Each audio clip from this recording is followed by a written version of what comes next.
Welcome to Wrestling Over Everything, everybody. We're a very funny wrestling podcast out of the Central Valley of California. I'm Andrew, that's Dusty. Hey. Follow us on YouTube, follow us on TikTok, follow us on Blue Sky. We're having fun on all those things. We got a nice little variety of clips that we've been putting out, and I've been enjoying it. How about you, Dusty?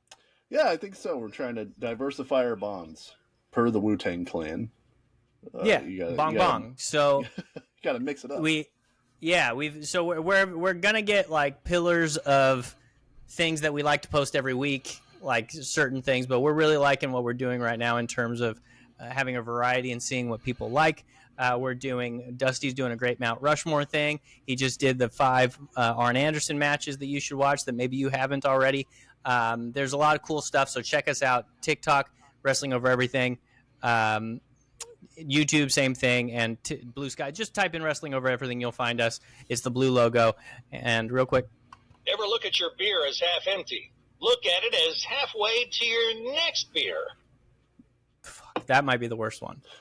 That's not even a joke, really. It's not even like funny. It's like that's like a blue collar 55-year-old meme, like somebody that like has an American flag, but only an American flag is their Facebook picture, or you know those old people that have the same picture like 90 times in a row as their profile pictures when you like look through their historic profile pictures. Yeah, that's some shit that they would post. Yeah, or the big book of bathroom readers has a cartoon that is that exact joke. Yeah. I forgot about the bathroom reader. Oh man, my friend's dad had like 10 volumes of that thing in the bathroom. There's no way you could have read all of these. How much time do you spend in here? Listen, the guys who have the bathroom reader tend to not eat very well. You know, that's true. So yeah. I will give it to him. Great idea. The bathroom reader. Yeah, so you gotta have. It's for the fellas. You know. For the fellas, you got to do some things for the fellas. It's way better than like the golf putting set that you can use on anyway. So I know somebody's getting. So today we've got please don't. I've gotten so many bullshit golf novelty the poop emoji golf balls from my dad's girlfriend. I don't need any more. Okay. So today we've got a few things on the docket. We watched Psychosis versus Rey Mysterio from WCW's Bash at the Beach 1996, which I've Dusty, I'm hearing something else big happened at that. You know, I was going to say a relatively uneventful pay-per-view otherwise. Other than this I just hope they found Eric Bischoff. That's true. I hope they did. And there's also another famous thing that happened on that show that you love to talk about. So we'll briefly dive into that. So I'm excited. Okay, so we did that. We also like doing wrestling bios. We're going to do that. But I think we do the bio third. I think because second, Dusty found the some of the packages to attend WrestleMania. Was it the previous WrestleMania, 2025 WrestleMania? No, the upcoming WrestleMania 42. Oh, Jesus. In Las Vegas. Start saving. So one thing we really... Start collecting those cans. It looks like I can't go to Philadelphia in November. This is one of the things that we like the most is fan experiences. On our previous podcast that we had that wasn't about wrestling, we loved doing cruises, like talking about all the amenities on specific, like the Creed cruise. Yeah. And what other cruises did we do? There was the Creed cruise. There's the punk There was the Flogging one. Molly cruise. Yeah. There was the wrestling cruise. Which we decided even as an all-time wrestling fan, I don't want to be on a boat for 4 days with other people who also love wrestling as much or even more than I do. I don't want to do that. Yeah, and then there was the Backstreet Boys like beach resort experience. Yeah, remember that one? That's the white beaches, the white sand beaches while you listen to the Backstreet Boys. Then we found, not far from where I live, the adult summer camp. You remember that one? Camp No Counselors. Yeah, Camp No Counselors. Camp No Counselors. So which is still a movie. Really, if the Disney Channel were still putting out original movies, Camp No Counselors is definitely one that should have come out. It's just like a sweaty orgy, you know. But yeah, so the WWE do their own versions of these every big, premium live event, every big one. So the SummerSlams and the WrestleManias. I'm sure eventually they'll be doing these for. I bet they do them for the Blood Money shows. Yeah, I guess they are selling tickets to WrestleMania in Saudi Arabia. I might have been under like a wrong idea for that. I thought it was sold, but I guess they do sell tickets technically, but I don't know who of the destinations is going to fly themselves to Saudi Arabia unless the Riyadh Comedy Festival happening at the same time. That is great. Oh man. That's great marketing. Just a barrel of laughs and Bill Burr just sweeping it under the rug. So cool. Yeah, but anyway. So I have some experiences to pitch to Andrew to see if it'll be worth taking money out of the very, very healthy account of Wrestling Over Everything to go to WrestleMania. We have the money. The problem's not the money. It's no. Will it be worth it to us to go? Yeah, a lot of people don't know. Like, as soon as you start a podcast on Spotify, they just send you a cash advance. Like, ask Rogan. Yeah, there's just I have so many boxes of headphones that they give out, and Squarespace. Don't forget, if you need a website, go to Squarespace. Yeah, Blue Chew. I've been snorting Blue Chew for like 12 days. Instead of your pre-workout, it's Blue Chew. I got a Blue Chew stuck in my throat. I've had a stiff neck for hours.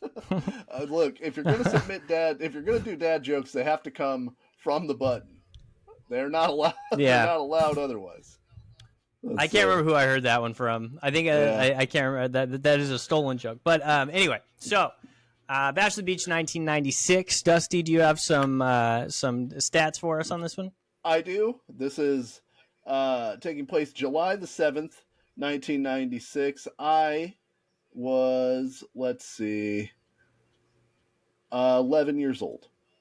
About to be 12. About to be the big one too. I was 5, about to be 6. You were like a little like a week and a half from being 12. This is a big time for Dusty. This took place in Daytona. Were you doing the mullet? This is pre-mullet. I believe I was still buzz cutting it at that point. Hell yeah, dude! I was full bowl cut. I hadn't seen Sting grow out his hair, so I didn't know that was possible. You know, that's is that what did it for you? Motivated by Stang. Like most things in my life, I've followed the path of Steve Borton.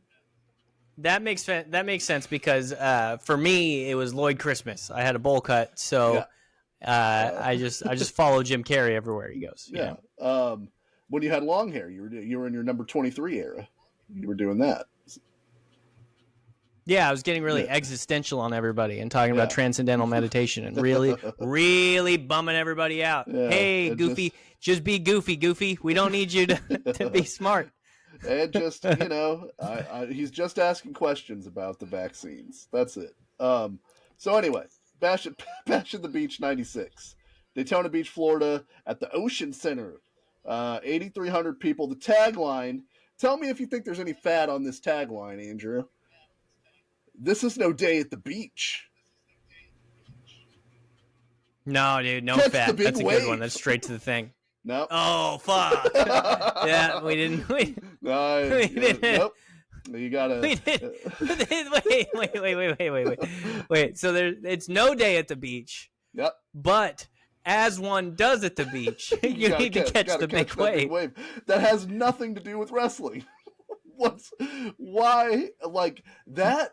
You could write dissertations about what that tagline means to the life of WCW. Here's a perfect thing that you have. This is no day at the beach. But then, in true WCW fashion, you have to put a hat on a hat. You got to tag the tag, catch the big one, and then Hulk Hogan comes in and pins the tagline for the title right at the end of the pay-per-view. One day after the tagline won the title. So this is the opening match. This is the opening match of the show. If you were watching WCW main event, you got to see like 5 matches before this, including the Steiner brothers, who were not on the main card of this show, disrespectful to Rick and Scott. But the opening match of this show is Rey Mysterio Jr. versus Psychosis. This is Rey Mysterio's second pay-per-view appearance. The previous month, he had his debut against Dean Malenko at the Great American Bash in a pretty good match, if you'll buy that.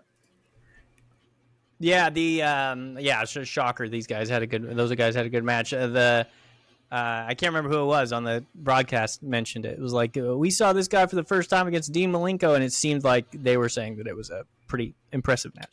Yeah. At this point in his career, Rey Mysterio has already had 3 5-star matches in his career. He had one against Juventud Guerrera for AAA in November of 1994.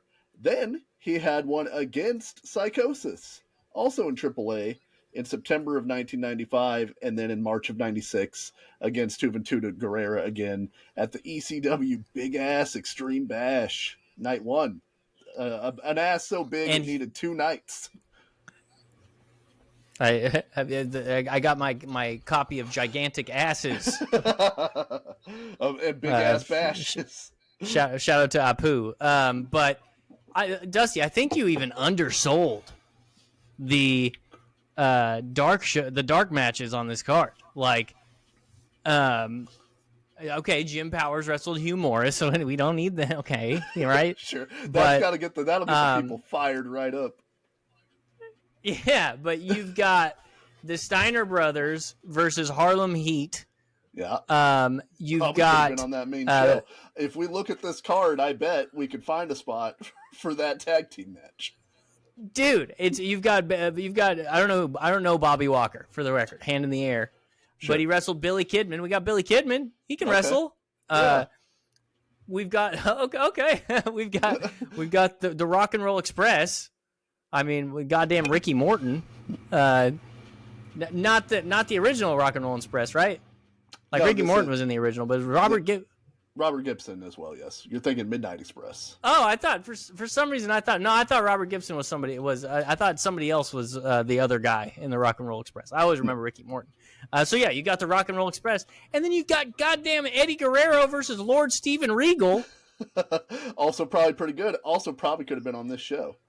Don't look at the other They only matches. gave him 3.5 minutes. Don't look at the other matches because I want to reveal something to you that happened on this show.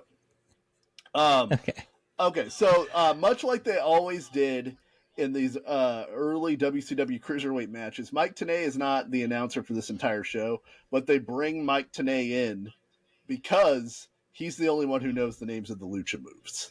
Like, everyone else is hapless in that arena. And they become incredulous. The further into the match it goes, while Tenay's calling all the moves, I think Bobby Heenan at one point goes, "How do you know all this?" Yeah. They can't believe that anybody would know anything. But he also, like, kind of knows the context. Like, they were asking him about the masks. They were asking him about, so he definitely is additive to this, because it would just be a bunch of white guys going, "Oh man, these Mexican, what can I call them?" Yeah, these is it luchadors, mighty impressive. Rey Mysterio Jr. is 21 years old in this match. Yeah, Psychosis is 25. This is before all of Rey's unfortunate knee injuries, and he is incredible in this match. Like, this is the style of match that, again, like, in the United States, unless you watched ECW during the brief time that Rey Mysterio and Juventud Guerrera were there, you didn't see. anything of this magnitude. Like the announcers are selling it as such. Like there's a point early in the match where Psychosis goes for a suicide dive. Also, got to give my props up to Psychosis. He looks dope. The mask is dope. His big mask, his horns with his mask with the big horns is awesome. At one point, Bobby Heenan says, they're both talented guys. They both know each other well. And one of them's got hair like Peg Bundy. A topical reference in 1996. But it truly is Peg Bundy hair. Like, he nailed it. Yeah, he's got the big perm. He's 25. He's very much like, he's obviously bigger than Rey, but like, imagine, and I'm not saying this too, because we do a lot of like old man yells at cloud stuff on this podcast. I'm not disparaging the wrestlers of today by saying this, but imagine today if there was a 21-year-old and a 25-year-old that had a match this good, like on somebody's card. Like, I just don't know that we've seen that in a long time. Like the two guys put together are they younger than they're John Cena's age? I think he's like 46, isn't he? I believe he's older than that now, a little bit, but he's around, like, he's about as old as CM Punk, the combined age of these two guys, because I think CM Punk's like 48. So I think Cena's 50. Yeah, there you go. Yeah, Cena's 40. Cena's 48. Okay, so you nailed it. Yeah, so Cena is older than these two guys put together. Yeah. And CM Punk is exactly these two guys put together. Yeah. So early in the match, Psychosis goes for a suicide dive, which at this point is like still not a very commonly seen move, and he jumps over the top rope and directly into the barricade. Like, he hits Rey pretty hard, but he slams his head into this barricade, and the announcers lose their mind at seeing this, and they're like, we see a lot of guys do suicide dives, but we don't see anybody do anything like this to this level. And we talked about this with a couple matches recently. We've seen good suicide dives, because there's bad suicide dives when the guy's just standing there waiting to catch him, and those are, if you think about it, probably the good suicide dives, because they're making people safe. But like this one. Yeah, Psychosis just chucked his stupid head right at Rey's head, and like, it looked great. Yeah, that's like a lot of the Psychosis offense in this match is him doing things that look awesome but are probably stupid to do for the longevity of your career. They do the classic WCW thing where something awesome is happening in the ring. Like, this match is incredible, but Tony Schiavone is the king of segues. Like, Mike Tenay is talking, and he's like, Psychosis brings an extra level to his offense. After all, look at his name. It's in his name. He's Psycho.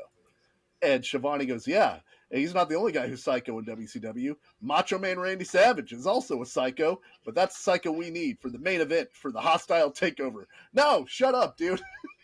I already bought the pay-per-view. You don't have to sell me on the pay-per-view. Pay attention to this match, Schiavone. Listen, he's a pro, man. He's a pro. I'm for it, dude. I'm for it, because it's about wrestling. You do want to sometimes mention, like, what's coming up next, but and that is very much Schiavone. Schiavone also wearing maybe the worst suit I've ever seen in this pay-per-view. It is like a black jacket with like gray pants and a red bow tie. It's awful. It's a really bad suit. And he's supposed to he's got, I think, a rat tail. So yeah, he's supposed to be, this is supposed to be the laid back. No, well, I don't know about you, but I wear my suit to the beach. I don't want to get caught. What if I have to do a job interview later? What if they need a lifeguard? God, that would, how much would that fucking suck? Like, let's do a bet one time. Whoever loses has to wear a suit to the beach and just hang out on the sand at the beach for 3 hours in a suit. In your loafers? That would be. While the other guy wears whatever he wants and. The other guy wears whatever he wants and can drink. That's a real Hell in the Cell right there. All right, so the crowd. The thing that I love about this match as well, and the thing we talked about it with WCW. One of the other times we reviewed one of their matches is like Mysterio's incredible, but they've only seen him for a month. This is Psychosis pay-per-view debut. They don't know Psychosis. But the crowd gets into this match and they start going crazy because they are watching incredible wrestling. Like, this would die a death in WWF because no one knows who these two guys are. But in WCW... Which one... Which one of these guys is the mechanic? Some shit. I need to know the jobs what their jobs are. I need to know the jobs of both of these men so I know which one to root for. Which one do I relate to more? Yeah. Which one of these is the Connecticut blue blood? That's what's going to really sell it to me. But like WCW, you could always count on like those drunk rednecks in Florida are like, I appreciate all the flippy shit these two dudes are doing to each other. Listen, dude, I love WCW crowds because they are, aside from the fact that they're on television, they are almost indiscernible from the crowds at the dirt track races when my dad used to race in the early 90s. Yeah. It's just a bunch of trucker hats and guys with like, the guy in the front rows, he's just an old man with a mustache and a trucker hat. He's got sunglasses on. Like, these are my people, bro. That's like, I love these fucking guys. I'll go to anything that costs $12. let me in. If it costs $12 and I can get a hot dog and I can get 17 beers in the next 3 hours, let me at it. You know. Yeah, it's like they have their beer in the front row and they overhear something and they look over and they go, wait. You're telling me Hulk Hogan's going to be here tonight? Like, they had no idea. Yeah. When they bought their tickets. I thought that this was roller derby. You're telling me there's a hostile takeover taking place? I just followed the line. What are these outsiders people are talking about? I thought, and they point at Psychosis and Rey Mysterio. I thought those were the outsiders. You're telling me some fellers from New York are coming down? I believe we watched this match before on the previous iteration of our podcast, but one of the because I think we did this whole show. One of the most impressive things in this match is Psychosis takes over basically by taking Rey Mysterio and like getting him kind of like a back body drop, but he just throws Rey, and Rey hits the top rope on the other side of the ring. Like the Psychosis in the middle. Yeah. Rey's running at him. He basically boosts him and throws his ass into the other ropes. It's like it's like the Footloose move. Yeah. Isn't that so? But he doesn't hold him over his head. He just throws him. He doesn't post him. And then he throws him. Or Dirty Dancing. Is it Dirty Dancing? I think it's Dirty Dancing. I believe it's Dirty Dancing. Yeah. He gave him the. You know what I'm saying? I'm talking about that move. Yeah.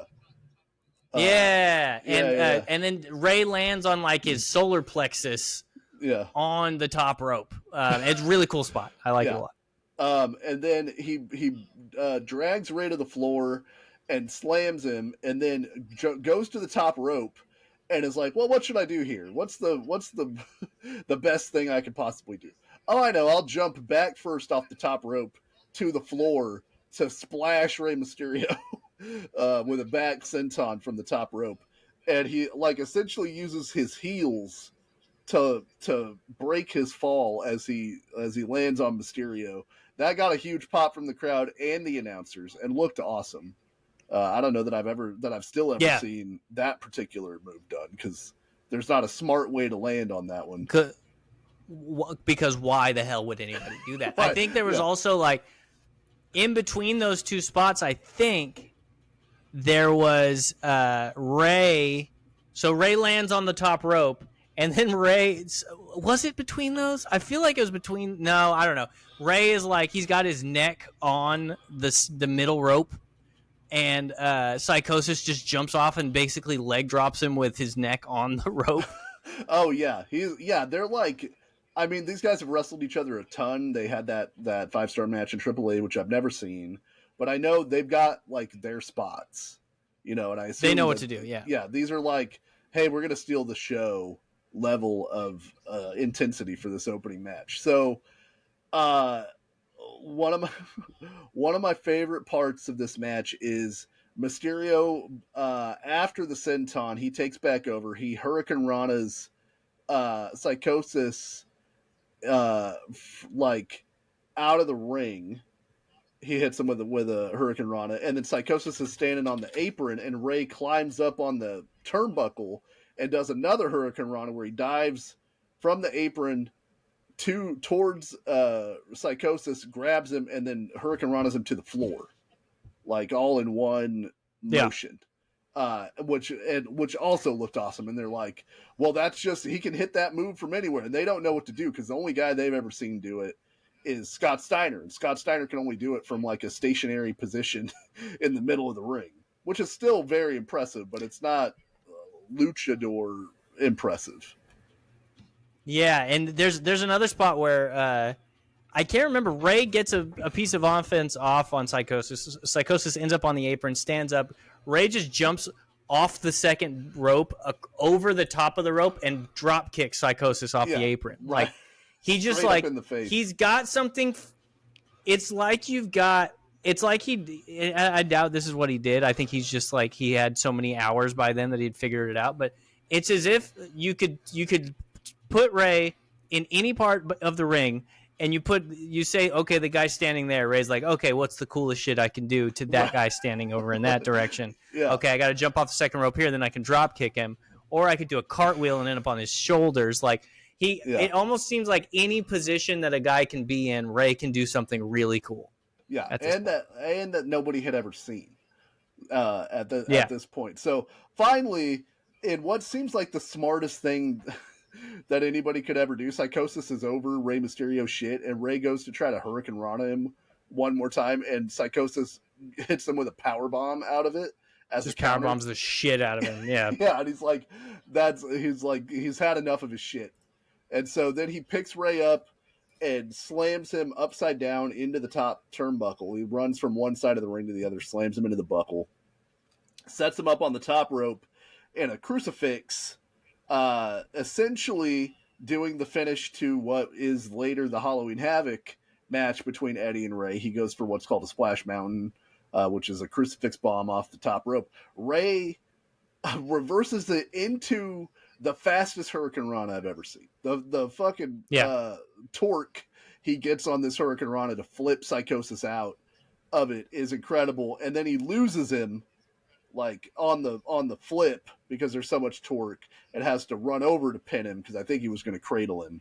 But like, that's the smallest.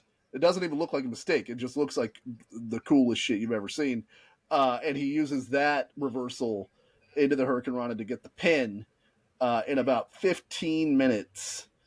This is Rey Mysterio's victory over Psychosis. And the crowd loses their mind when Rey hits this move, and I thought this match was incredible. I haven't seen it in a bunch of years, but I think it still holds up. Yeah, the crowd, even the guys, because we talked about it, like the WCW crowd, most of them were into it for most of the match. It started kind of slow, obviously by design. They built their way through this match, but you could see a couple guys were like looking around and like messing around with people in the crowd and stuff like that. When Rey hit that Hurricane Rana off the top and went for the pin, the whole, at least hard camera side, was losing their minds. Like they were completely blown away. So I thought it was awesome. Like I think that this match is one of the things that helps set WCW apart, the whole cruiserweight division, because the rest of the show is not particularly great. Of course, this is the show where the NWO was formed. That's what we were talking about earlier. It is the biggest, one of the biggest shows in WCW's history, but this is by far the best match on this show. And do you want to guess what Dave Meltzer gave this particular match? 4.5. You're so close. 4 3/4. I don't know what keeps it from getting 5. I'll never know. It was really incredible. I guess maybe it's a cold match. That's the only thing I can think. It took a little bit to build at the beginning. Yeah. That's minor. I'm not saying that it was slow or anything, but it took a little bit to build at the beginning. And yeah, I don't know if there's a big storyline attached to it. And I don't know. I don't think Meltzer says that he factors that in. I'm not sure, but I think he should. Yeah. But crowd reaction, incredible to see these two dudes, like, not even in the prime of their careers. Like, Rey is still doing it today, but like, the early Rey Mysterio matches in WCW are incredible. This dude was at the top of his game, like, almost untouchable as a high flyer. Did you notice, Andrew, that in the corner that Rey Mysterio climbed to do his Hurricanrana to the floor on Psychosis, there was a there was a pole attached to that top rope. You know what's funny is so Ray like is on the apron, flips Psychosis up with his feet. Psychosis hits. So I noticed, yes, I did, that there's the turnbuckle pole, and then there's a thin pole that goes up, and I went, is this the freaking is this a bag of soccer quarters on a pole match? I believe you're talking about the very next match, the Carson City Silver Dollar match, where Silver dollars, that's what it is. A sack of silver dollars is hung above the ring, and John Tenta, who is not a shark and not an avalanche, he's a man, defeated Big Bubba Rogers in 9 minutes. That match impossibly got a 1.5 stars. It's because there was a feud. They got a bonus because there was a buildup. I'm gonna be honest, man. Like we've got. Now I'm starting to remember this. I think this is the first time I saw Disco Inferno. Yes, was watching this match. He comes out talking mad shit and doing the disco dancing, and then Dean Malenko beats the dog shit out of him. Dean Malenko got 3.25 stars out of the Disco Inferno on this pay-per-view. And that's probably why I grew an affinity for Disco Inferno, because he actually had a decent match, and it was a very funny match for his gimmick. You know, so we've also got Mongo McMichael versus Joe Gomez. How'd that one go? It's a -0.5 star. Fuck, dude. That's actually a pretty good match for Mongo. Yeah, for Mongo McMichael. That's where I'm saying you could have probably slotted in the Steiner Brothers versus the Harlem Heat on this. Yeah, I don't know. I'm no expert, but, you know. You could Eddie Guerrero versus Steven Regal, maybe. I don't know. Maybe you give it the time that you gave the double dog collar match between the Public Enemy and the Nasty Boys. Andrew's nightmare for trying to figure out who's who. Listen, that match got a 1.25 stars. But yeah, so I would still say go out of your way. Find Bash at the Beach 1996 if you've never seen it. Catch the big one. Watch Psychosis versus Rey Mysterio. An awesome match. Well, listen, dude, watch this whole show. Just do it. Take your time. Watch Diamond Dallas Page versus Jim Duggan in a taped fist match. I actually do watch Ric Flair versus Conan. That's not a bad match. And then the main event. Just skip the Mongo McMichael match and light a candle in his memory, and then you're fine. The main event where Bobby Heenan almost blows the whole NWO angle before it happens. By the way, we talked about this previously, and I was like, did Bobby? And you said there's probably a chance that Bobby didn't know that Hulk was the third man. Yeah. According to Sam Roberts, he thinks Bobby knew. He thinks that Bobby just fucking spoiled it. Sam Roberts has more available sources than I do. He can talk to more people. I think that's insane. Bobby Heenan is such a good commentator. And even in his I don't give a fuck era of WCW, there's no way he blows the biggest heel turn in history on the way to the ring if he knows what's going on. I wonder if he knew that's what his character would say, even if he didn't know that Hogan was gonna turn or something. But I gotta find out if he knew, man, because it's it's the only blemish on his record, in my opinion. I think you're more on track with that. I think Bobby Heenan, the character, hates Hulk Hogan so much that he is always suspicious of Hulk Hogan's motives.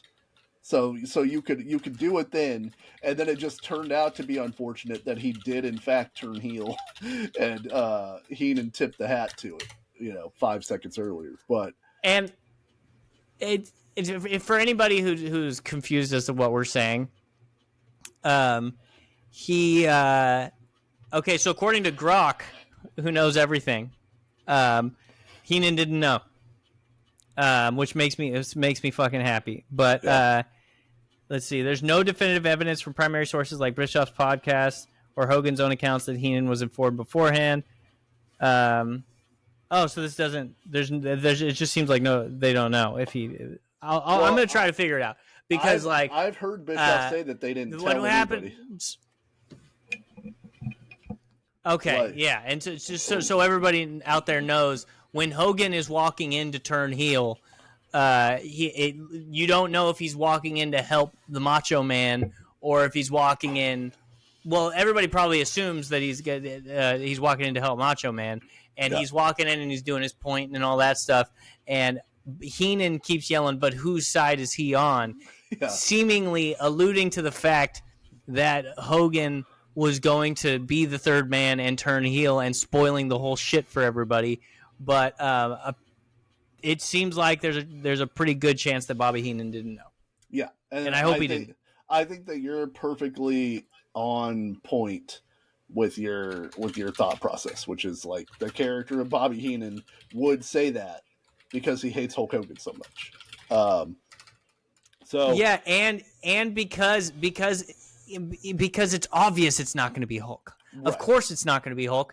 Hulk's going to come out and he's going to help the Macho Man, and that's just how this works. So, yeah. But the Weasel would always be like not trusting of the good guy. So he's going to be like, whose side is he on? And it happened to be that Hulk was going to change. So moving from our match review, this is of course the continuation of our 101 matches to watch list that I created, just so that we can get a fully rounded out wrestling experience. Oh, what would you give it, Andrew, the match we watched? I'm not 10 out of 10. I'd say 9 out of 10.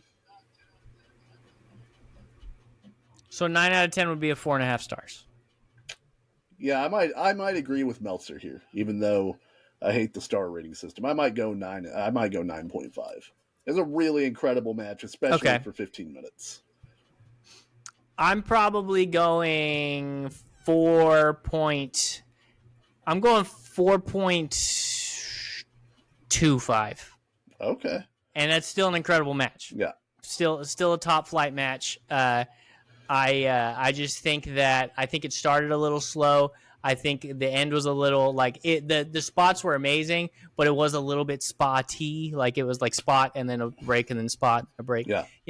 But that's just all personal preference, hair splitting bullshit. Like it was an awesome match. So yeah.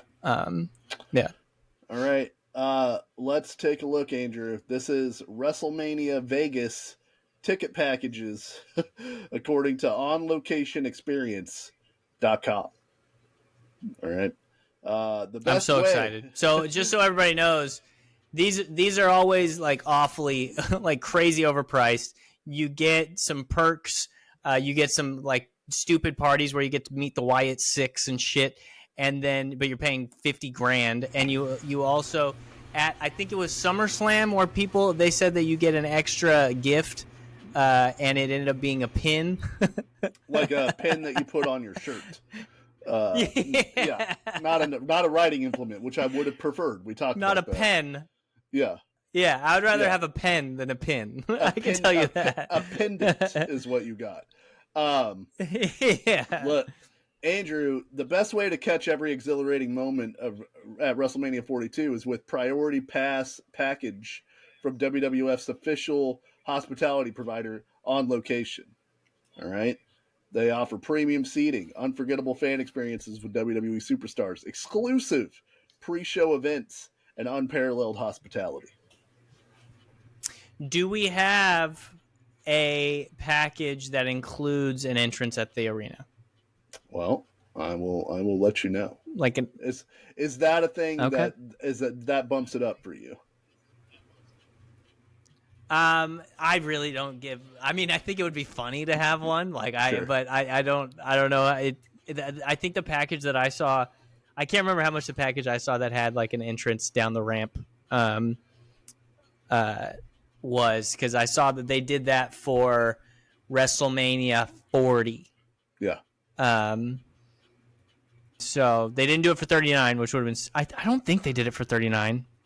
I can't remember, but they did it for WrestleMania 40, and you got to pick between like 3 different wrestlers whose intro music and like video package you would use as you came out, and then you would get a professionally done video sent to you of you coming out. Yeah, Disco Inferno, Rick Steiner, Scott Steiner. Yeah, that's. I mean, I not Scott. Give me one of the other 2. All right, so this is the silver package. Okay, we're starting here. Okay, you get 2-night ticket plus priority pass. So you got 2-day premium seating. It doesn't say where you're going to be sitting. You get a Friday kickoff party at Area 15 with live Q&A with Cody Rhodes, live Q&A with Rhea Ripley, and WWE Superstar appearances. I got to be honest, man. I don't care about Q&As. I mean, like, every once in a while, you have, like, a question that you'd like to ask your favorite celebrity or, like, somebody. Like, it's mostly, like, I get to talk to... I just don't... There's nothing... It does nothing for me. Like, I have some of my favorites, like Norm Macdonald. I wouldn't be like, man, I would love to ask Norm Macdonald where he first heard the moth joke. Like, right. I don't fucking, like, I just want to say hi and say, hey, dude, I really appreciate your work and I love you. You know, I wish you didn't die of cancer. Yeah, asshole. Like, there's what's your Q&A like, and especially for wrestling because they're going to give you kayfabe answers anyway, and you're not going to ask any real questions. Like, I can't be like, oh, I get to do Q&A with Cody Rhodes. I'm going to be like, hey, what happened with you and the Young Bucks? What's the beef? Yeah, because he's never going to tell me that. It's got to be like, what's your favorite match, or what's your favorite cheat meal, or any of that. I don't care about any of that. Yeah, like if you had to take somebody's finisher from that you never got to take before, who would you take? Do you think you would have survived the fall off of Cobo Hall like the Big Show did at Halloween Havoc '95? When that was fake, right? Remember whenever when Stone Cold blew up Vince McMahon's car, that was fake, right? That was a hoax. That's what it is. That was a hoax, right? All right, so you get the Q&A. You get 4-day priority pass to the WWE World and Superstore, which doesn't do anything for me. They're like, hey, guess what? You can come early to shop at the store where we're going to take more of your money. On top of the money you have to spend. And we went to the store. When we went to the Granddaddy, we went to the Superstore, and it was cool. I'm glad we went. We got to see some, like, we got to see Undertaker's like costume from one of the WrestleManias. We got to see Rey Mysterio's Halloween Havoc get up. We got to see Eddie Guerrero's Lowrider. Freaking Andy Kaufman's women's world champion shirt. And they had cool merch, but I don't care. Like, you're not giving me, we walked straight in. Right. Yeah. There wasn't like they weren't beating the doors down to get in there. No. So you get a WWE World / Superstore Priority Pass shopping bag. Again, here's some stuff to put the stuff that we're charging you money for in. And then you get so stupid, bro. How much did they add to the price for that bullshit? Yeah. You get a dedicated Priority Pass entrance to Allegiant Stadium, WWE World, and the Superstore. They're really selling the idea of access to this Superstore as like one of the primary things for this first package. Like, and they're really just saying like, hey, our infrastructure is bad. Yeah. But they said that you get priority pass into Allegiant Stadium, right? Yes, that's also true. That's nice.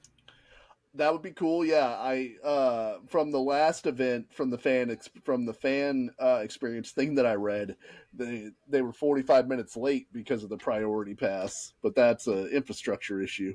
Oh, well, yeah, I forgot. Yeah. I forgot. The priority pass line was super long. Yeah. This package will run you per person, a suite, $1,600. What did you even get? You got tickets to WrestleMania in the premium area, and then you get to ask a question to Cody Rhodes, and then you get access to the Superstore. 3 different versions of access to the Superstore. Also, it didn't even guarantee that you get to ask a question. You get to go to the Q&A. That's true. But you probably get to ask a question, I guess. But yeah. You got 2 cool things from this package. Yeah. Which is you get seats to the arena and you get priority entrance to the arena. If the priority sucks, then you got 1 cool thing to this thing. One cool and it's a $1,600 seat to fucking WrestleMania. And that one, they want to let you know, is going fast. Second on the list is the gold package, which is trending, just in case you didn't know. So just say it's trending, Mom. Yeah. No one knows what trending means. So for that, of course, you get the tickets. You get all-inclusive pre-show hospitality with on-stage appearances. It'd be so much funnier if it were on-screen appearances. On-stage appearances by Undertaker, Paul Heyman, and I worry that this might be the thing that tips it for you, Andrew. The Steiner brothers. But it's just on stage, bro. It's like it's I get to see the Steiner brothers. Like, that's cool, but how much extra am I paying to watch Mark Calloway walk out and go freaking take a microphone and be like, "Thanks for coming, everybody. Let's put on a good show, huh? I'm gonna be in the back of gorilla position." Like, just saying words that people know. You know, it's just the cheapest ticket to WrestleMania on Ticketmaster right now is $639. Okay, and where's that put you seating was?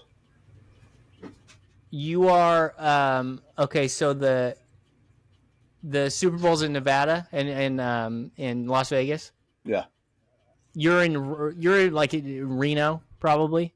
Oh, you hear tell of a WrestleMania from where you're sitting. Dude, it is like you are against the back wall. Oof. So I wonder where these fucking seats are. The priority. If you're seats. getting, because you what were the first one? Was it how much was it a person? $1,600. $1,600. Yeah. It's $1,100 to sit here. Dusty, we might have gotten the silver package when we went because we got kind of priority entrance. Yeah, like we got decent seats.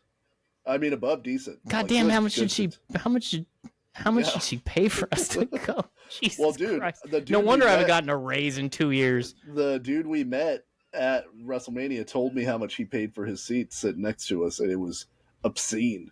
The amount of money he paid. How much did he pay? It was like $2,200.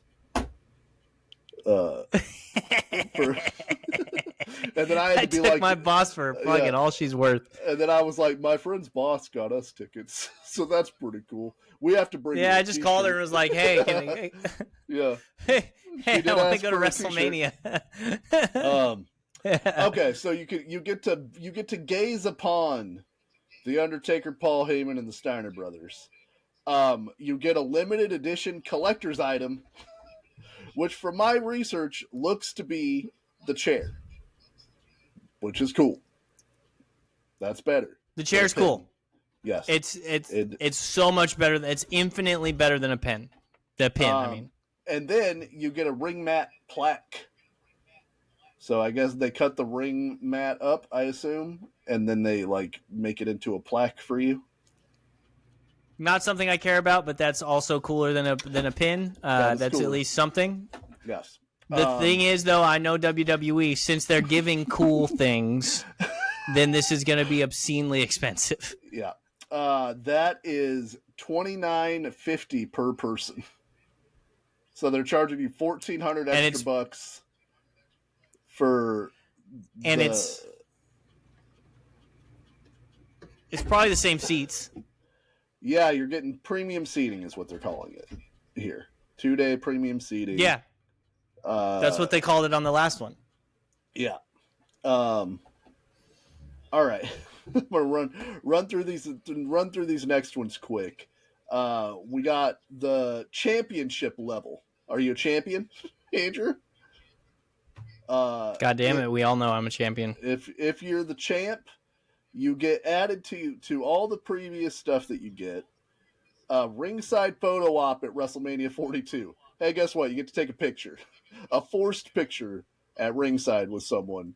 In this thing, they have a picture of the Undertaker looking very disinterested with someone. So you get a photo op like with a wrestler. Yeah. I guess that's what it's saying. It's not just you by the ring. I guess you get to take a picture with somebody. They would have the probably worst wrestler with the day I went and be Otis. Yeah. But I like Grayson Waller. I don't I that's cool, like whatever. I don't really care that much about it, but it's not like it's better. That in itself is better than seeing them talk on a stage. Yes, but then you do still get the stage. You get a 5-day VIP priority pass to the Superstore, the collector's item, hell yeah, dedicated priority entrance, and that is going to cost you $6,800. So the only thing that got added is the photo op? Well, you get one extra day at the fucking Superstore, dude. Oh my fucking god, dude! That's a $3,500 photo op. Yeah, you're standing next to the Undertaker for 10 minutes, dude. He can go fuck himself, dude. That's awful. Like because like you can just run up and take a picture. Like you don't need. So you're just paying $3,000 to take a picture with Mark. All right, that's stupid. Up next, you get the suite by the seat. This is a 2-day ticket, a 2-night ticket with suite access, SUITE. So remember the previous ones we talked about had Raw and SmackDown tickets. Right. This is just the 2-day tickets for WrestleMania. Okay. All-inclusive premium food and beverage. 2-day premium suite seating. In-suite superstar appearances.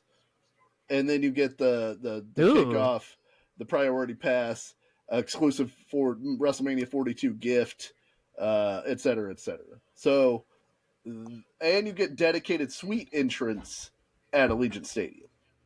Are they sending like Montez Ford up to go say hi in the suites during the fucking WrestleMania?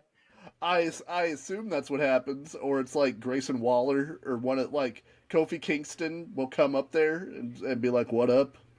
Maybe. And you're like, dude, hey, Xavier's down there getting his ass whooped. What are you doing? Yeah. Could you send Big E? I want to talk to Big E right now. This is actually kind of okay. So the price is ridiculous, but this is kind of the best one to me so far of all the various things that they've offered. Yeah, for sure. This one is $69.95. If I've got $6,800 to spend for the champion level, I'm gonna splurge the extra the extra $200 and get the suite. The champion level at this point, just there's something wrong.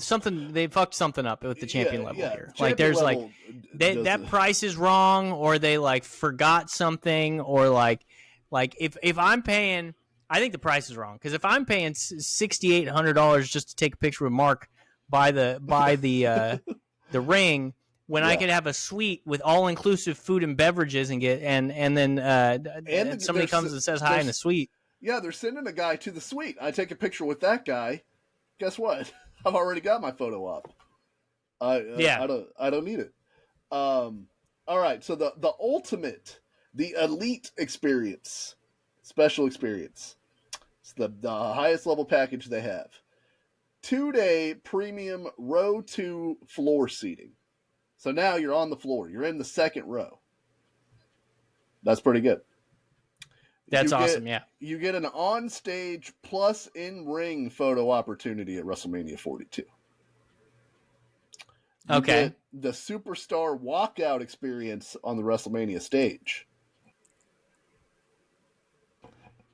This one's going to be so much more expensive than all the other ones. Reserved section at the Friday night kickoff party, 5-day VIP access to the Superstore, and fast lane access. The fucking Superstore. Yeah. Again with the Superstore. Always the Superstore. If someone's not talking about the Superstore, they should be asking, "Where's the Superstore?"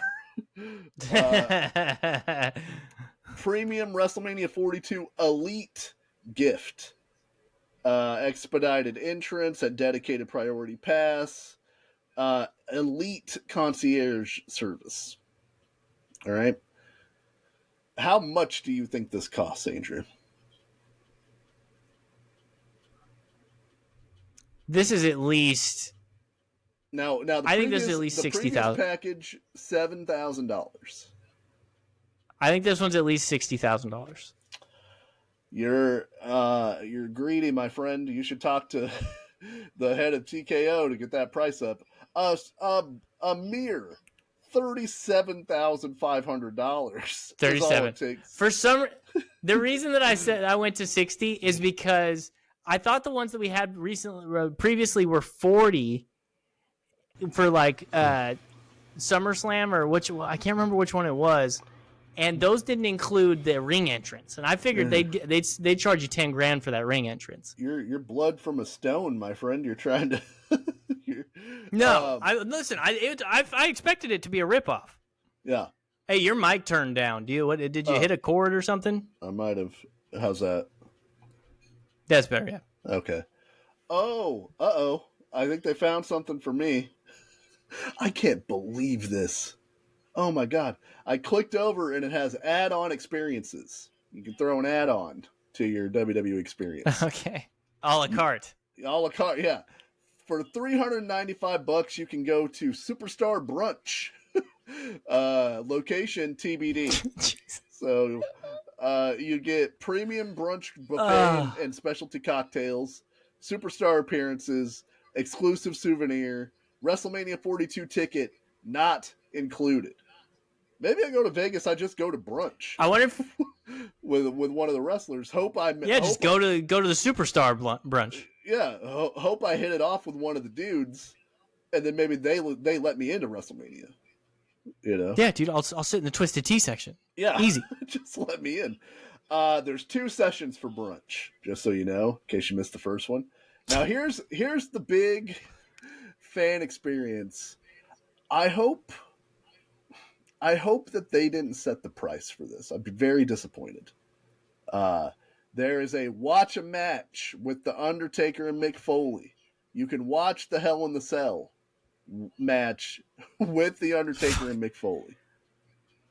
Dude, I you know how much Mick and The Undertaker probably fucking hate doing that?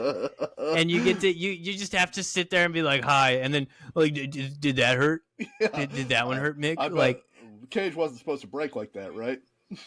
Fuck, dude.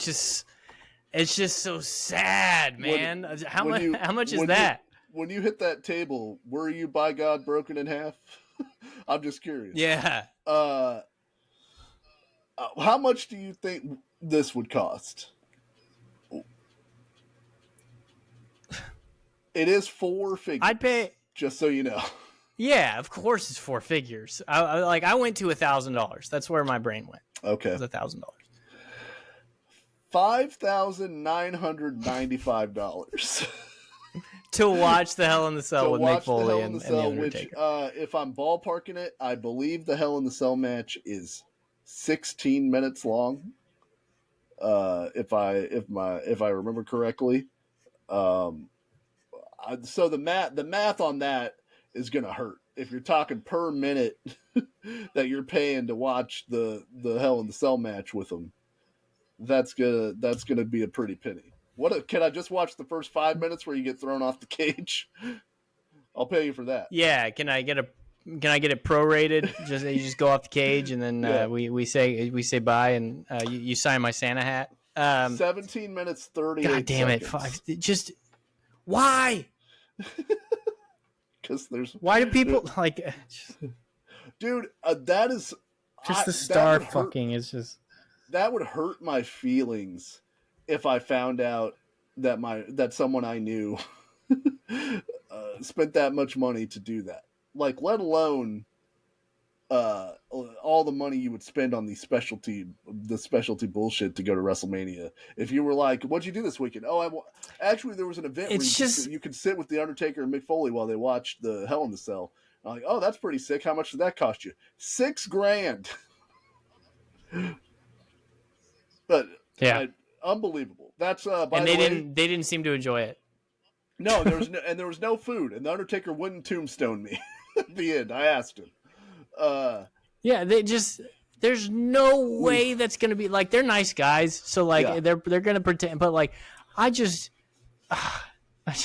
putting them in a position where they have to fucking act like your friends and like, oh yeah, man, that one did hurt, man. I didn't expect him to go through. I don't know, man. We knew he was gonna go off the top. I didn't think he was gonna go through the middle. You know. By the way, look at this. $45 a minute. By the way, that's what it cost you to check that out. Oh, look at that guy! You finally calmed down. I don't think I've ever seen your cat sleep. I've been letting him go outside onto the porch a little bit, and he tries to kill me every time I let him out there because he gets all rabid because he smells other cats, and I looked it up. He smells other cats, and he can't kill those cats because they're not near him. So he directs his anger at the closest person to him, and it's me. So he hisses at me and tries to kill me. And now he's sleeping like a little angel. It riles him up, you know? Yeah. Listen, I wouldn't pay money to meet really anybody, but I would pay. I would understand somebody's like, hey, I paid $343 to hang out with the Undertaker and Mick Foley for a minute. I'd think it's stupid, but like to make them watch that match with you is like, I'd almost like pay the money and then walk in and be like, hey guys, we don't have to watch the match. Can we all just like talk? Like, can we just like? I'd just like to shoot the shit. I just want to like just let you guys know how much I appreciate the shit that you guys did and like that type of thing. Like, be cool with them. Don't make them do something like a monkey. You know, like these guys are Hall of Famers. Why? How much? I wonder what cut they get of it. Well, hopefully they get money out of it because Scott Hall used to complain all the time, like rightfully so, that like they would have to do autograph signings essentially for free. Like the part of your deal in WWF was like they'd send you to autograph signings, or they send you to do radio, or they send you to do whatever, and that wasn't compensated on top of your wrestling money. It was like you just had to do it as part of your commitment to the company. Yeah, I got to know how much money they're making overall before I feel like. Well, this is before I decide on that. So it was like you only get paid for the wrestling, but you got to do all the ancillary stuff too. So like, I hope that they're getting a better cut out of all this stuff, or like it's part of their Legends deal or whatever that they're making money on. But it just that doesn't, for that amount of money, that's an insane amount of money. I've had cars that I bought that were less money than that. You can buy children for less than that. Yeah, like it's unbelievable. $6,000. Like there's almost nothing that I could buy that I wouldn't give a double take to that costs that $6,000. Let alone clicking buy to watch a match I've seen 100 times, and I've heard those two guys talk about 100 times. Like they're probably. That's the other thing about it. If you got to be in the room the first time they rewatched the match together, and it's you, the Micker, and the Undertaker, and I would feel like an asshole being being the third guy and like interjecting in the whole thing. You know, I'll just let you guys talk. Like, you know what I mean? But they've done it before. It's on YouTube. Yeah, they've done this a bunch of times. It's probably not dissimilar to the match we watch, where it's like Psychosis and Rey Mysterio have worked this match out. They have the routine of this match worked out. The Undertaker and Mick Foley probably have the routine of, this is how we talk about this. Because Foley's done it as part of his stage show. He's done it on documentaries. He's told the story 100 times. Yes, I know. Yeah, and that's the funny thing. They'll just be like, Terry Funk got in the ring because he was buying Mick time, and then he got chokeslammed out of his shoes. Like, that's an awesome story. I don't want to pay $6,000 to hear it for the 100th time. Yeah, and because they are not organically having a conversation with you, they are going through the motions like robots. Because you paid $6,000. I would feel like, in the Mighty Ducks Part 2, the guy who works for the hockey company that's sponsoring them, who keeps trying to interject himself into like the team practices and stuff. I would feel like that guy. Yeah, it's that guy, and then the guy from Rookie of the Year, whenever the sleazy boyfriend, when he trades Henry to the Yankees, and he's like, she's like, you're talking about a big trade, or Which she's like, I'm his mother, and he goes, I'm his manager, and he does this whole great acting by this guy. It's that thing. Like, you're not a wanted presence there. You're not getting an organic experience. You're gonna get canned stories, and you're gonna feel compelled to laugh because you paid $6,000. Like, none of it is good. None of it seems good. No, it's gross. All right, so God damn it! We're spending $37,000. The world we live in. $37,000 a piece to go to WrestleMania next year. I think if I had if I had to pick what the best deal was, or like the most because I would go with $1,900 for premium seats, like whatever. Like, you're spending the least money, but the suite, the one with the suite, is decent. Like, $6,000 is obscene, but like it's better. I'm not. There's no way I'm spending over $30,000 to have a ring entrance, even though it would be very funny to have a ring entrance. The $7,000 one is the best value to money proposition to me, but that is obscene, as you said. Like, I wouldn't do it. But that's exactly how I feel. It's like that's the one that I don't go, oh, that's fucking awful. It's less than $1,000 more than just sitting and watching a match with Mick and the Undertaker, and you get all inclusive food and drink and a suite to WrestleMania. And the regular tickets are already, what did you say, $600, $700? Yeah.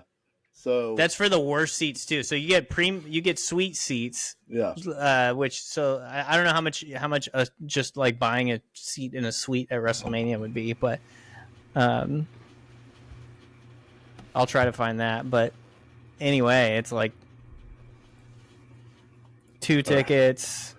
Is there a way to like search by suite? I believe there is a way to do the you can filter the that pre-show party is only $266 to go to, by the way. You can just buy a pass to that. Yeah, dude, I go to that. I go to the brunch. Then I just hang out in Vegas. I can watch WrestleMania at a bar. I'd probably have a better time. I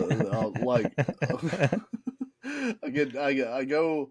I don't know, dude. SoFi was pretty sick. SoFi was pretty sick. That was a very good time.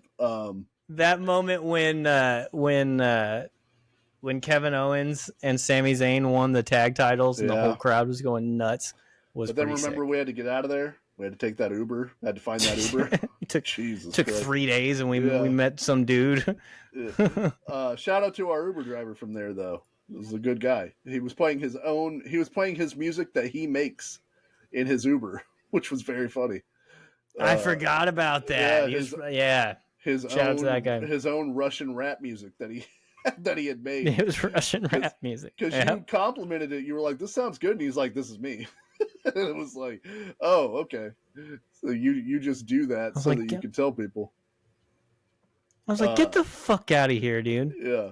All right. So lastly, like Andrew said, on these episodes, we like to do a biography on a wrestler. And we trade off who we pick. So I will qualify this by saying this man had an incredible long career. So I'm trying to do a top-down overview on it for Andrew because I don't know how much Andrew knows about this person, but I've selected, because we did an episode where we watched a luchador match, the man who is oftentimes credited with popularizing wrestling in Mexico. I'm going with El Santo, the famous wrestling luchador, the Saint, who is famous for the silver mask. I'm stoked for this. Famous for his silver mask that I'm he stoked wore. for this because he's. Sorry. We yes. got everybody listening. We got a weird delay thing going on, so it's hard to sync up the. We're not actually talking over each other. I think because it sounds like I keep interrupting you. I'm stoked for this because I know of him, El Santo, but I don't know anything really about him. I know he had a huge funeral. Yeah, that's what actually gave me the idea for looking up his stuff today. So he was a wrestler for nearly 5 decades. In which time he basically became like a symbol of justice and kind of like a folk hero for through his wrestling and the various like other media that he was involved in, which is awesome. Like people love El Santo. So yeah, he was born Rodolfo Huerta on September 23rd, 1917. He was born in. I will not be able to I pronounce can't wait this. for you to pronounce this. I can't wait for you. He was born in a city in Mexico, obviously. Let me give it a shot. Hold on. Tulachingo. Yes. Okay. Tulachingo, Mexico. Tulancingo, I think. Or Tulancingo? See? I don't know. This might have been a mistake. It's that C. That C's fucking me up. I'm going to say Tulancingo. Mexico. If that's not how you say it, they got to change it. He had 3 brothers who were also wrestlers, which basically gave him the idea to become a wrestler. He mostly wrestled in CMLL, which is one of the 2 major wrestling promotions in Mexico. Black Guzman was his brother, who was the first to make his debut, and then later Pantera Negro and Jimmy Guzman were also his brothers. He's but whenever he's basically credited, yeah, dude, look at that dude, he looks awesome. He does, and it's funny because his mask is very plain. It's just a silver mask. It's got like a little bit of design around the eyes, like he's got kind of teardroppy eyes, that type of shit. But like, you look at Rey's mask or like basically any other luchador mask that I've seen, and that's probably just a more modern thing. They're just so elaborate, and like his mask is just silver, like he's just wearing a silver mask. Yeah, but he's got the cape, and he's doing like the puffed out old timey strongman pose with his chest, God, like, and he looks like he's got basically Gunther's body. Like he's like one of those thick boys. Like yeah, So he was born. He's the 5th of 7 children to his family. They came to Mexico City in the 20s. Unfortunately, there's not he doesn't have he worked at the boxcars and moved his way up kind of story. But he did play baseball, American football, and then became interested in wrestling. And he studied jiu-jitsu, which I thought was interesting because it's in the 20s in Mexico, and I don't know enough about jiu-jitsu's origins, but I thought that it was newer than that. That would be Japanese jiu-jitsu. Oh, okay. So the jiu-jitsu in general has been around for a long time. Brazilian jiu-jitsu was Helio Gracie, I believe, who died like not very long ago. So like, but he died in 2009, and he was born in 1913. So it could have even. What you said it was in the 20s? Yeah. So it could have. So it would have been Japanese jiu-jitsu. Yeah. It would have been Japanese, though. And then he got into amateur wrestling. So then, of course, like I said, his brother became a professional wrestler, and so accounts vary as far as when he actually started wrestling professionally. But it was either 1934 or 1935, and then he established himself first as a wrestler with the name Hombre Rojo, the Red Man. The Red Man, dude. Hell yeah, bro. El Demino Negro, the Black Demon, and the Masked Bat 2. Dude, I like all those. How do you say bat in Spanish? I believe it's it's Murcielago. Yeah. Oh, like a fucking Lamborghini, dude. No, Murcielago Enmascarado 2. He's the Masked Bat. God damn. That's so sick. The second one. So sick. But so he had the same name, obviously, as another guy, and then after an appeal by the first Masked Bat to the Boxing and Wrestling Commission, they ruled that he couldn't use the name anymore. He couldn't be the Masked Bat 2. And that's funny that it wasn't the like a lawsuit to the patent office. It was the Right. the wrestling board. Like, come on, man. It was like, no, you can't be. I'm out here trying to make my money as the Masked Bat. I can't have a Masked Bat too. Trying to He's steal fucking my shit up. Yeah. And I don't know if you've seen him. He's really good. Yeah, he's stealing my bookings. Why can't he stay La Hombre Rojo? It's dope. The Black Demon is pretty sick. Why does he have to be the Bat? Why is he coming into my territory? In 1942, his manager was putting together a new team of wrestlers all dressed in silver, and he wanted him to be a part of it. So he suggested 3 names: El Santo, the Saint; El Diablo, the Devil, obviously; or El Angel, the Angel. And he went ahead and picked El Santo. Well, all 3 of those names, I think, would have been great for him. And so whenever I think El Santo is a good choice though, because El Diablo is used all over the place. Yeah. You know what I mean? And El Angel, like, kind of rhymes, but I don't know. And he was a rudo, which is the term in lucha libre for a heel, for a lot of years early in his career. That guy's rude.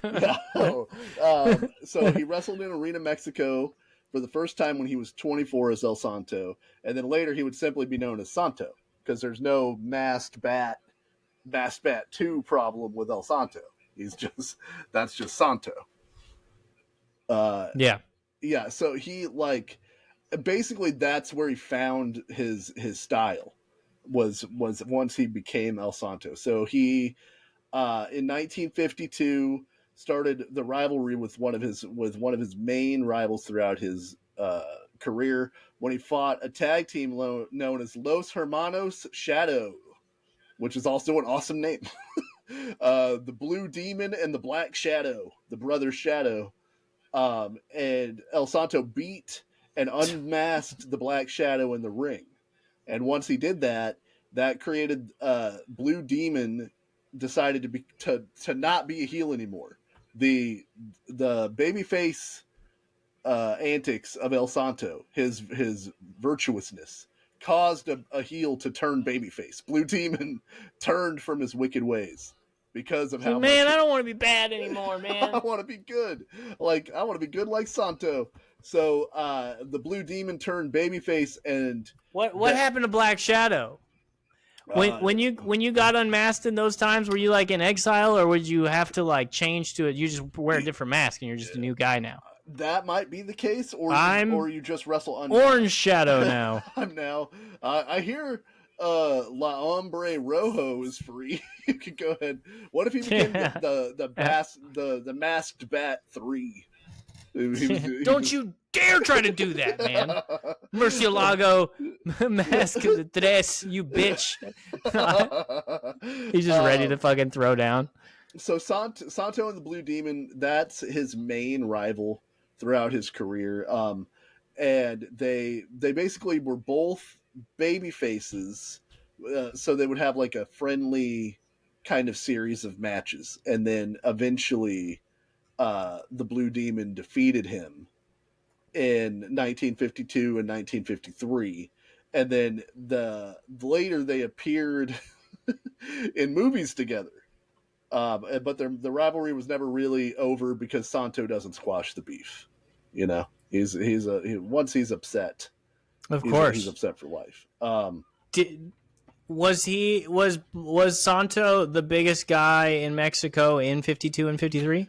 Yeah, he was like the number one babyface for years. Once he in his early career, when he first became El Santo, he was a bad guy, but he got over so much through his like television appearances and things that he was still beloved even though he was a heel. And so then he turned babyface and he was just a super over babyface. And Blue Demon, I think, is like the second most over guy that they had. So that's why they were like friendly in their rivalry, because you don't want them to boo the Blue Demon either.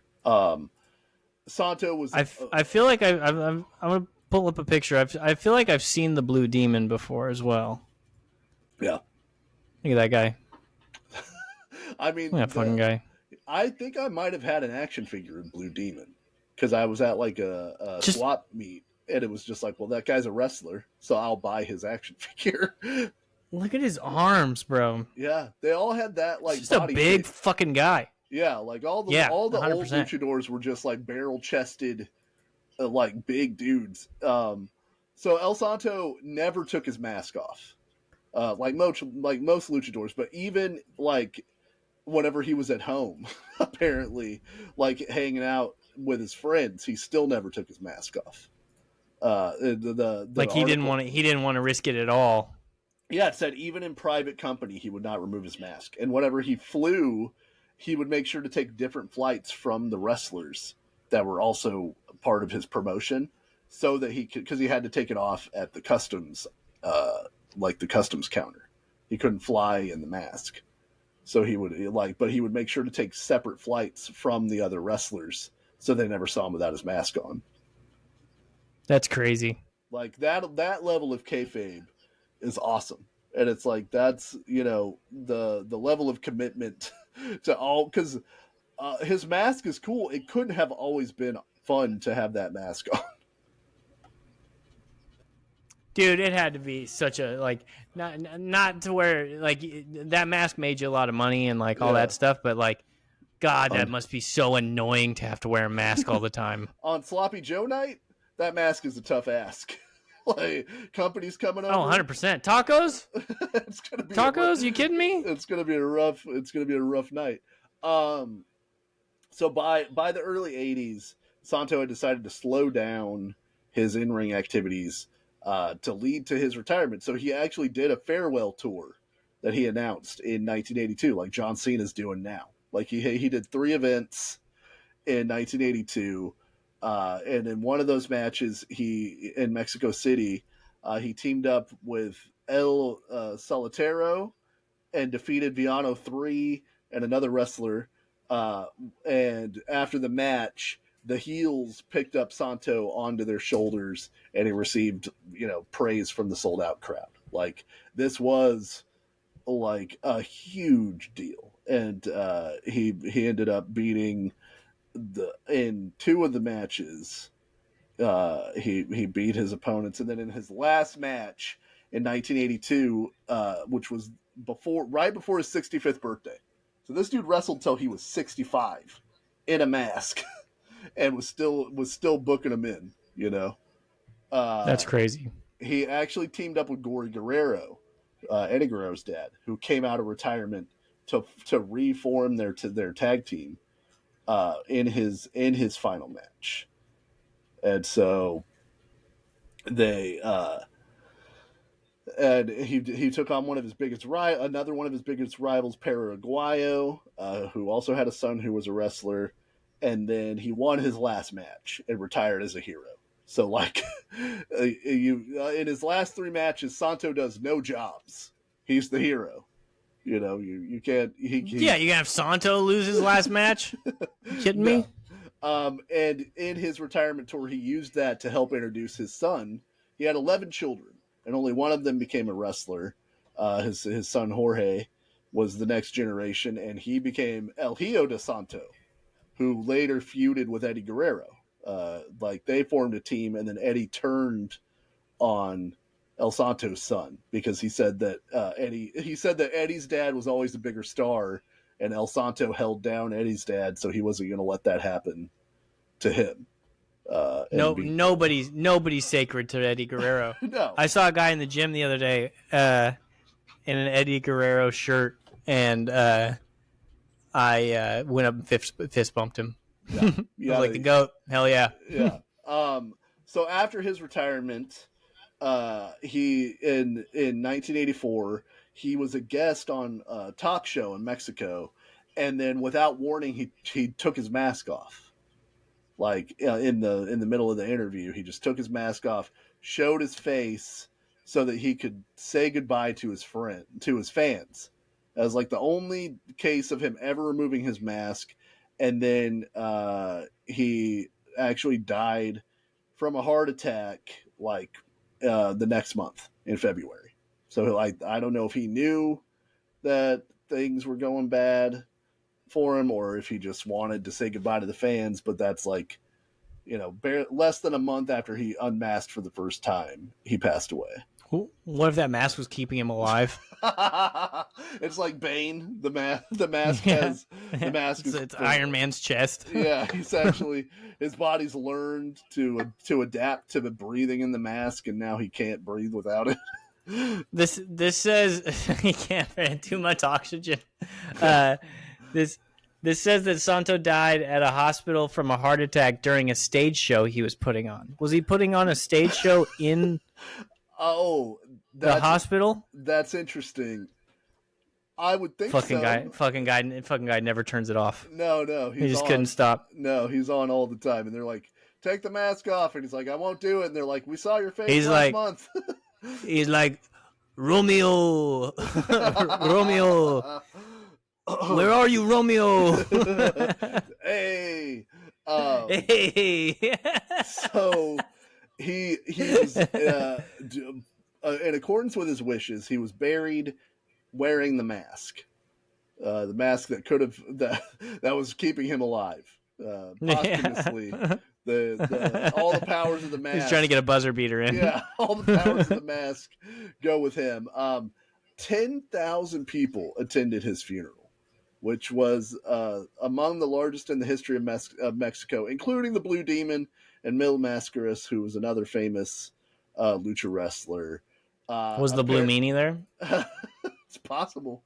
According to Wikipedia, it took hours for El Santo's coffin to make it from the funeral parlor into the hearse, based upon the outpouring of love for El Santo. Like I said, he's basically credited with popularizing wrestling in Mexico, and had a huge following, which included being a comic book hero. He had comics made about him in the 50s that like were just his various adventures, which I think is hilarious. Like, what do you know what it was about him?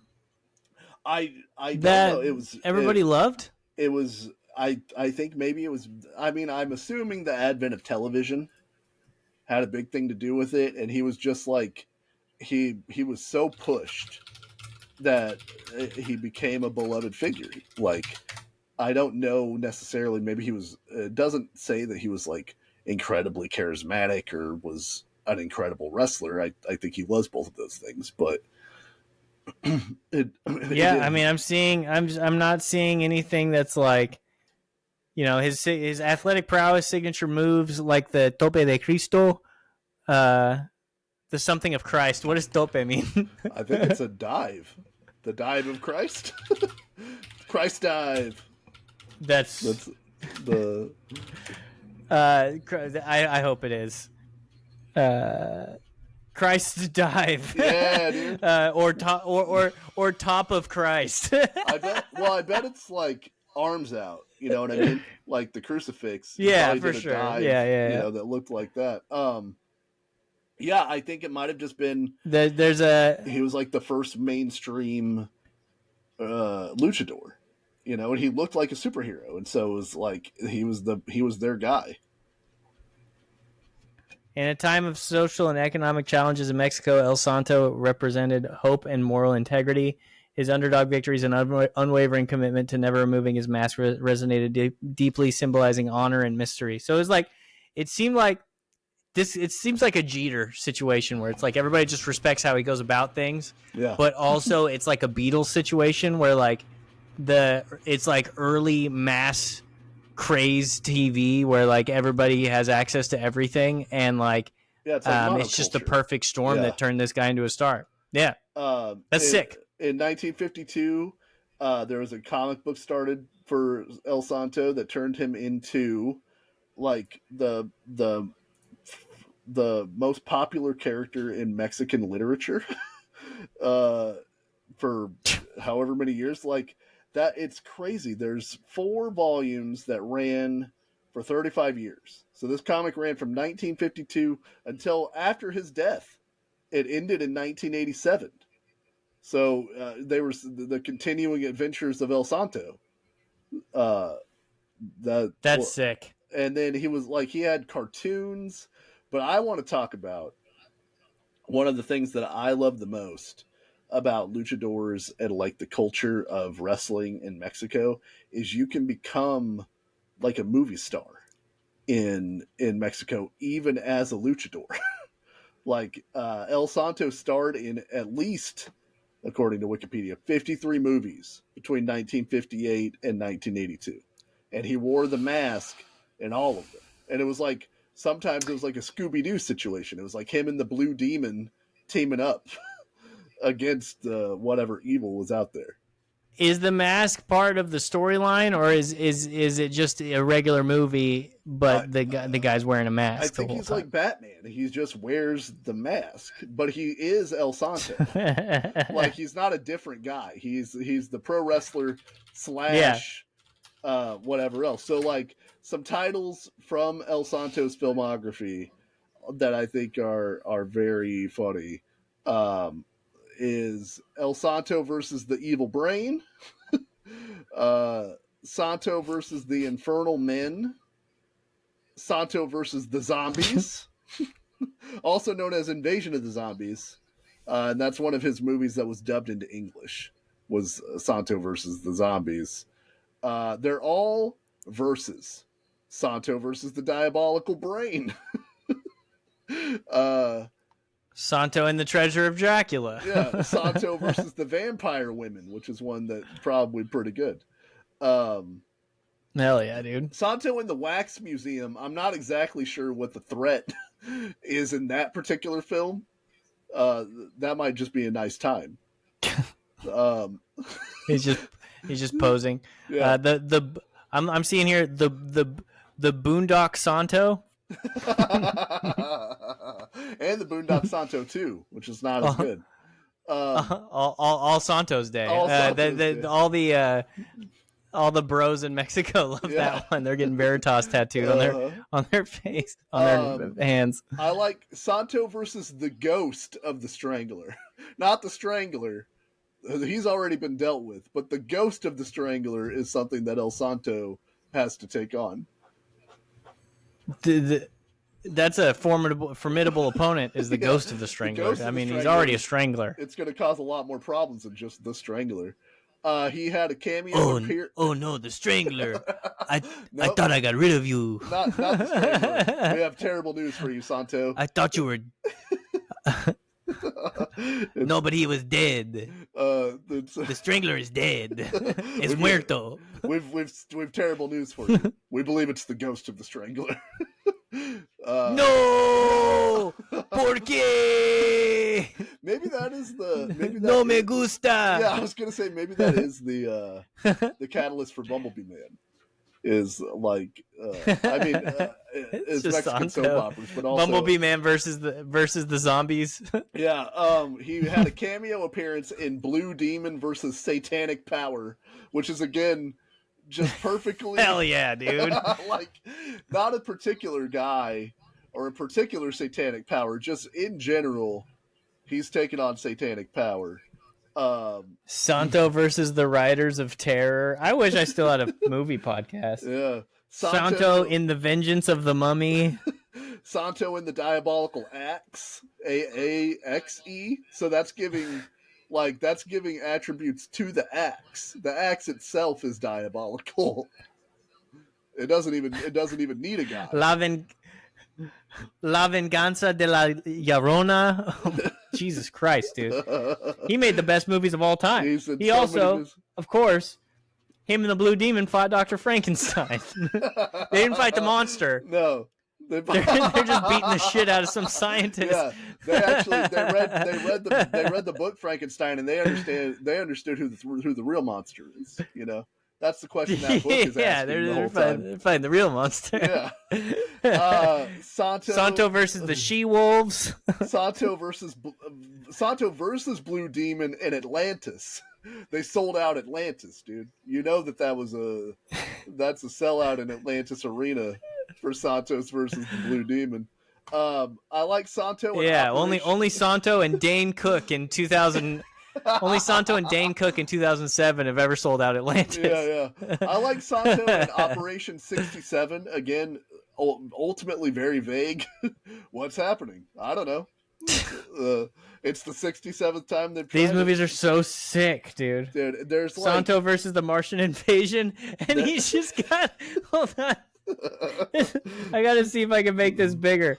Santo versus the Martian invasion, and it's just got him with a wrestler in the camel clutch as the. I'm guessing that's a Martian wrestler. I gotta see if I can find the. Oh no! Santo faces death. Let me see. Also known as Santo versus the Mafia Killers. Dude, forget any movie that Martin Scorsese has ever made. Give me Santo versus the Terror Riders, also known as the Lepers and Sex, in a separate adult-rated version of El Santo versus. You know. This is from Santo versus the Martian invasion. Yeah, the Martians brought their best shooter to try to take down Santo, and he's not going to let that shit slide. The Martians are on their way, and they're like, hopefully nobody on this planet knows the camel clutch. our only weakness. That's actually, if they put the camel clutch on the aliens from War of the Worlds, they would have solved that shit a lot faster. It's not water. Immediately. Yeah. Those signs aliens. They would have been over. And then the last one, of course, Santo is in The Revenge of the Vampire Women. Now they're back. He beat them once, and they've returned for vengeance.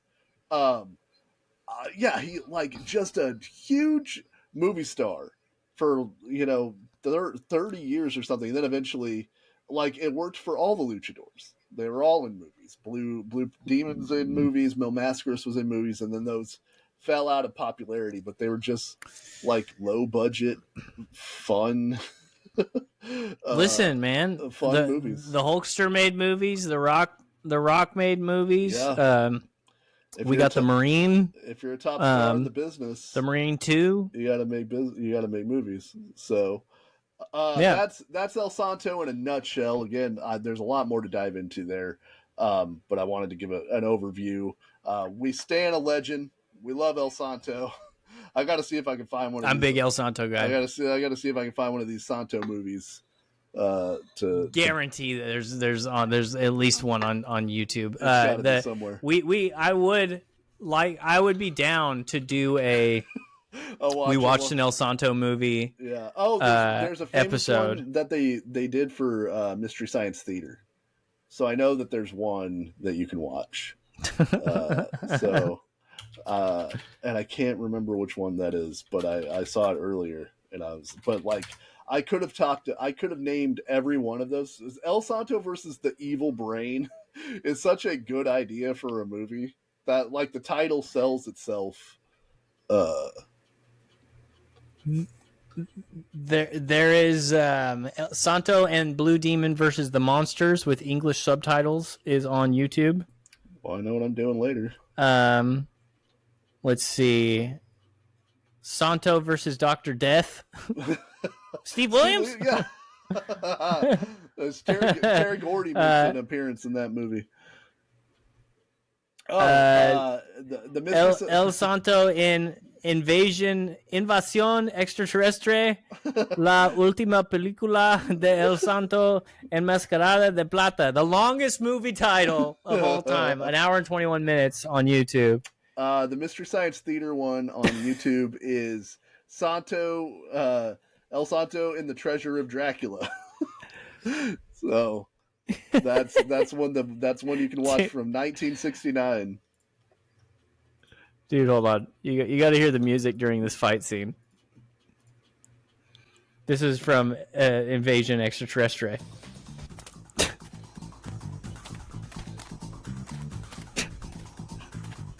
Is that Blue Demon? I think that might be Blue Demon. There's El Santo. There's our guy. Hell yeah, fuck off, dude. Get wrecked. Oh no. Fuck you, dude. What, you're gonna full Nelson El Santo? You can't full Nelson El Santo. You don't think he's been ready? It's very funny. Like we what is that? It's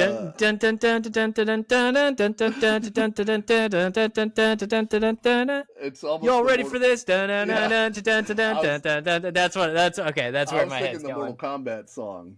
But yeah, either one of those. Oh, okay, yeah. It's also very funny, like it was last week in at the Bash of the Beach Junkyard Invitational, when luchadors are wearing street clothes, like El Santo's wearing a sweater and some jeans, and he's still got the mask on. That's always a funny look. And he's still whooping ass, bro. Yeah, he's still jacked. El Santo Lucha Libre movies complete timeline. So somebody put all of them on YouTube. Oh my god. But they don't all have English subtitles. Yeah. They don't all have English subtitles. That might rot my brain if I watched every El Santo movie. That might be too much. There's one that is a unauthorized usage of Santo. Three Giant Men, aka Turkish Spider-Man. Yeah, his likeness was used for like 2 movies that he wasn't paid for. It's like Turkish Spider-Man, and then there's another one that I can't remember. But yeah, I just love it that like he was such a big star. He was like you said, he was like a John Cena, where there's like he's a wrestler, there's comic books, he'd become a folk hero, he's in movies, he did everything. And I love him for it. Love El Santo.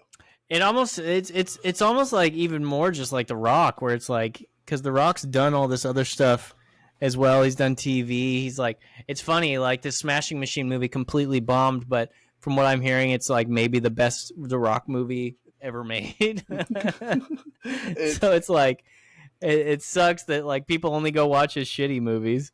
Yeah, it's an interesting movie. I'll give it that. That's what I'll say about it. Is I found but Dwayne doesn't make good movies. No.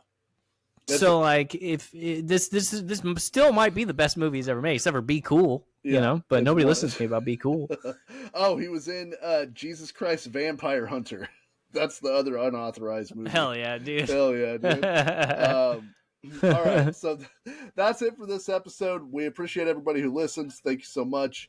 Andrew dropped the stuff at the top, so please go ahead and like and follow and subscribe. Send us your thoughts on El Santo, if you have any, or if you're going to pay for those WrestleMania tickets, whatever you want to do. And I'll just leave you with the brief synopsis of Jesus Christ Vampire Hunter, which deals with Jesus Christ's modern-day struggles to protect the lesbians of Ottawa, Ontario, from vampires with the help of Mexican wrestler and superhero El Santo. So, dude, think about Viva that, El Santo, bro. Viva El Santo. Is that the real one that he's in? No, that's one that they used his likeness for. God damn it! Because it came out in 2002. Well, we'll find a good one that he's in. Yeah. Oh, okay. Yeah, he's definitely not in there. Yeah. Maybe El Hijo del Santo is on there. Yeah. All right. Well, love you guys. Love you. Peace out. Bye.